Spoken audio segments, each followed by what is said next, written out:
नमस्कार बंधुरा, आमी सेविका चले एलाम आमार गल्पेर झुली निये।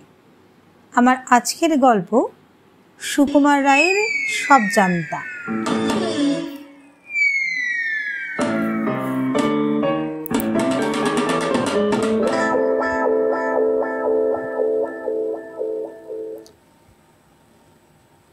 आमादेर सब जानता दुलिरामेर बाबा कोनो एकटा खबरेर कागजेर सम्पादक। सेइजन्य आमादेर मध्य अनेकेरই मने ताहार समस्त कथार उपर अगाध विश्वास देखा जाइत। से जे कोनो विषय होक, जार्मानी लड़ाइয়ের কথাই হোক আর মোহনবাগানের ফুটবলের ব্যাখ্যাই হোক, দেশের বড়লোকেদের ঘরোয়া গল্পই হোক আর নানা রকম উৎকট রোগের বর্ণনাই হোক, যে কোনো বিষয় সে মতামত প্রকাশ করিত। একদল ছাত্র অসাধারণ শ্রদ্ধার সঙ্গে সে সকল কথা শুনিত। মাস্টার মহাশয়ের মধ্যেও কেহ কেহ এই বিষয়ে তাহার ভারী পক্ষপাতী ছিলেন। দুনিয়ার সমস্ত খবর লইয়া সে কারবার করে, এই জন্য পণ্ডিত মহাশয় তার নাম দিয়েছিলেন সব জানতা। আমার কিন্তু বরাবরই বিশ্বাস ছিল যে সব জানতা যতখানি পাণ্ডিত্য দেখায় আসলে তাহার অনেকখানি উপর চালাকি। দু একটি বড় বড় শোনা কথা আর খবরের কাগজ পড়িয়া দু চারখানা খবর, এই মাত্র তাহার পুঁজি।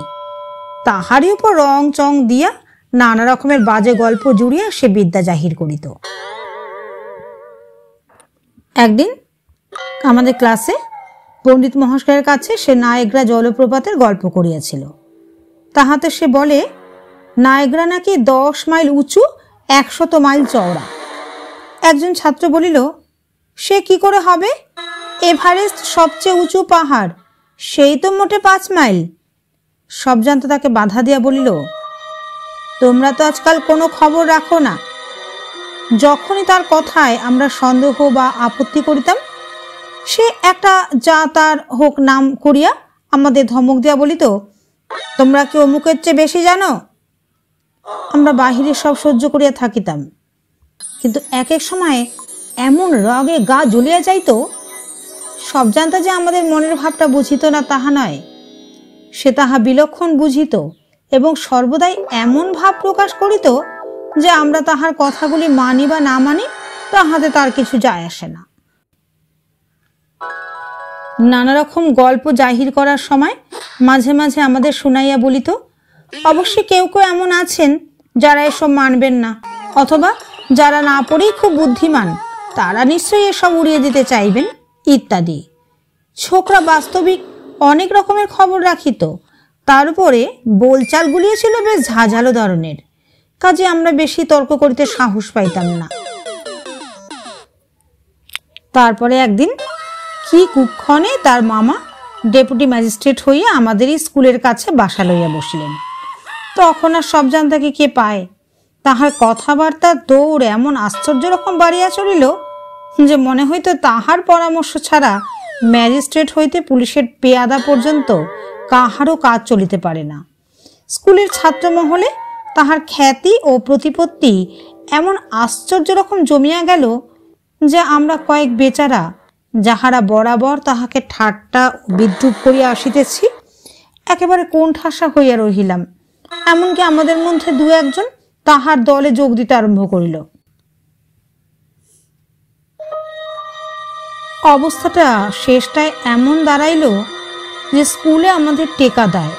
10টার সময় মুখ কাঁচুমুচু করিয়া ক্লাসে ঢুকিতাম, আর ছুটি হইলেই সকলের ঠাট্টা বিদ্রুপ হাসি তামাশার হাত এড়াইবার জন্য দৌড়িয়া বাড়ি আসিতাম। টিফিনের সময়টুকু হেডমাস্টার মহাশয়ের ঘরের সামনে একখানা বেঞ্চের উপর বসিয়া অত্যন্ত ভালো মানুষের মতো পড়াশোনা করিতাম। এইরকমভাবে কতদিন চলিত জানি না, কিন্তু একদিন একটা ঘটনায় হঠাৎ সব জানতা মহাশয়ের জারি জুড়ি এমনি সব ফাঁস হইয়া গেল যে তাহার অনেক দিনকার খ্যাতি ওই একদিনেই লোপ পাইল। আর আমরাও সেদিন হইতে মাথা তুলিতে পারিয়া হাঁপ ছাড়িয়া বাঁচিলাম। সেই ঘটনারই গল্প বলিতেছি। একদিন শোনা গেল লোহারপুরের জমিদার রামলাল বাবু আমাদের স্কুলে 3000 টাকা দিয়েছেন একটি ফুটবল গ্রাউন্ড ও খেলার সরঞ্জামের জন্য।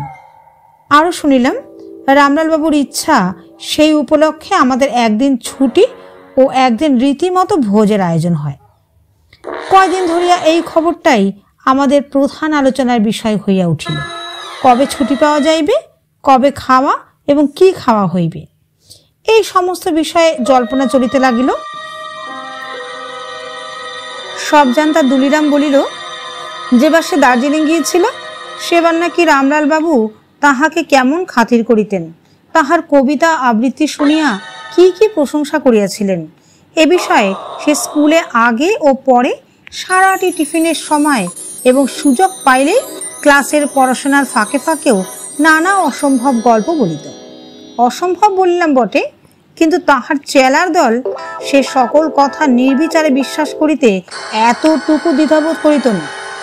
একদিন টিফিনের সময় উঠানের বড় সিঁড়িটার উপর একদল ছেলের সঙ্গে বসিয়া সব জানতা গল্প আরম্ভ করিল। একদিন আমি দার্জিলিংয়ে ওই লাট সাহেবের বাড়ির কাছে ওই রাস্তাটায় বেড়াচ্ছি, এমন সময় দেখি রামলাল বাবু হাসতে হাসতে আমার দিকে আসছেন। তার সঙ্গে আবার এক সাহেব। রামলাল বাবু বললেন, দুলিরাম, তোমার সেই ইংরাজি কবিতাটা একবার একে শোনাতে হচ্ছে। আমি এর কাছে তোমার সুখ্যাতি করেছিলাম, তাই ইনি সেটা শুনবার জন্য ভারী ব্যস্ত হয়েছেন। উনি নিজে থেকে এসেছেন। তখন আমি আর কি করি, আমি সেই ক্যাসাবিয়াঙ্কা থেকে আবৃত্তি করলুম। তারপর দেখতে দেখতে যা ভিড় জমে গেল, সবাই শুনতে চায়, সবাই বলে আবার করো, আবার করো। মহা মুশকিলে পড়ে গেলাম। নেহাত রামলাল বাবু বললেন, তাই আবার করতে হলো। এমন সময় কে যেন পিছন হইতে জিজ্ঞাসা করিল, রামলাল বাবুকে? সকলে ফিরিয়া দেখি একটি রোগা নিরীহ গোছের পাড়াগে ভদ্রলোক সিঁড়ির ওপর দাঁড়াইয়া আছেন। সব জানতা বলিল, রামলাল বাবুকে তাও চেনো না? লোহারপুরের জমিদার রামলাল রায়। ভদ্রলোকটি অপ্রস্তুত হইয়া বলিলেন, হ্যাঁ, শুনেছি তার নাম। তা সে তোমার কেউ হয় নাকি? না, কেউ হয় না, এমনি খুব ভাব আছে আমার সঙ্গে, প্রায় চিঠিপত্র চলে।